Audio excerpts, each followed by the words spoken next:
A gente precisa pensar, né, quando a gente for falar um pouco de adoecimento mental e de doença e essas questões, é que a gente vai ter um fator que é central, que é o racismo, né? Então, o colonialismo, o racismo, ele vai estruturar os processos de adoecimento que a gente tem, ele vai colocar o negro dentro da inferioridade, né? A própria palavra negro, né? Existe essa discussão sobre a própria palavra, e aí a partir de Fanon, né? Fanon vai dizer, um dia eu estava na rua e a criança apontou e disse, um negro.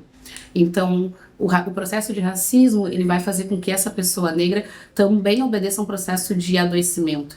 A gente mora no Brasil, e o Brasil, né, e o Brasil ele é um país que nasce da violência, né, da violência do estupro, da violência do trabalho, da violência de gênero, da violência de raça, e essas violências elas estão no nosso cotidiano nos adoecendo.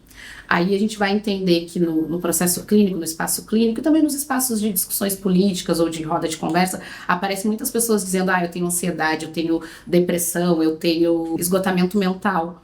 Os sofrimentos mais recorrentes, eles estão sempre muito ligados a questões de invisibilidade, de falta de pertencimento, uma crítica e um medo constante de errar, além do medo também do abandono, que são coisas que vão atravessar a subjetividade ali do indivíduo, muito marcada por conta de uma estrutura essencialmente racista. Daí esses sintomas eles vão aparecer como ansiedade, exaustão, depressão, dificuldade nos vínculos, que é reflexo desse sistema que repete violências constantes. Vamos pensar que os nossos corpos eles são o tempo todo atravessados por um sistema que nega o nosso direito de existir com dignidade, que nega o nosso direito de descanso. Então, muitas pessoas negras vão chegar no processo terapêutico com essa autocobrança muito forte de que precisam produzir o tempo todo, de que não podem errar em nenhum momento, e isso vai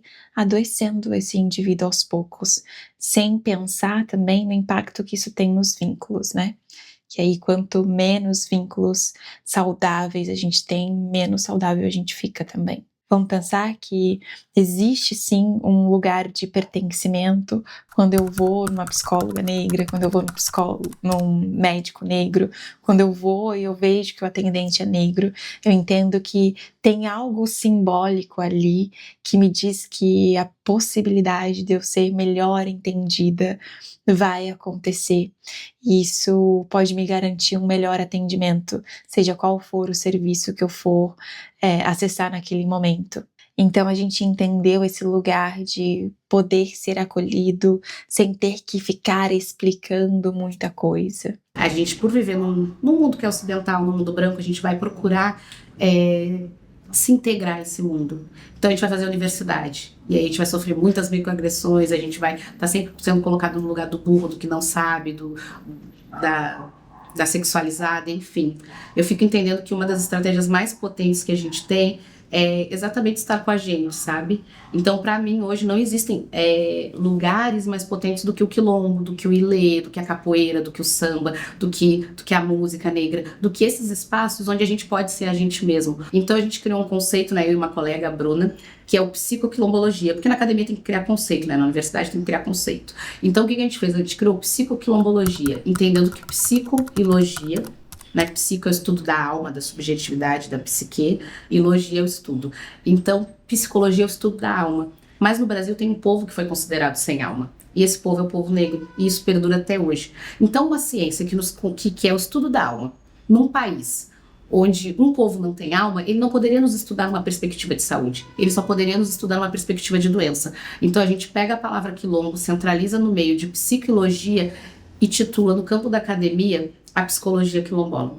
E aí, é daí que eu tiro todas as estratégias tanto de entender, de pesquisar, de estudar, né, para entender o que está acontecendo ali com aquelas pessoas, mas também para fazer saúde, porque do quilombo a gente consegue pensar todas essas estratégias. E aí essas estratégias, ela vem da terra, ela vem do que o SUS vai chamar de PICS, né, que é as práticas integrativas do SUS, que lá na minha comunidade a gente vai chamar de saber da mãe, de saber da avó, de saber da mais velha, sabe? Metodologia ancestral de cuidado, a gente vai dizer nas nossas dissertações e TCCs, mas que nada mais é do que o saber das nossas mais velhas, do que a palavra, o que a gente está fazendo aqui pode ser um processo de saúde, que é a oralidade, do que a roda, e aí o que a gente vai entender quanto estratégia de processo clínico, que a gente tem que acolher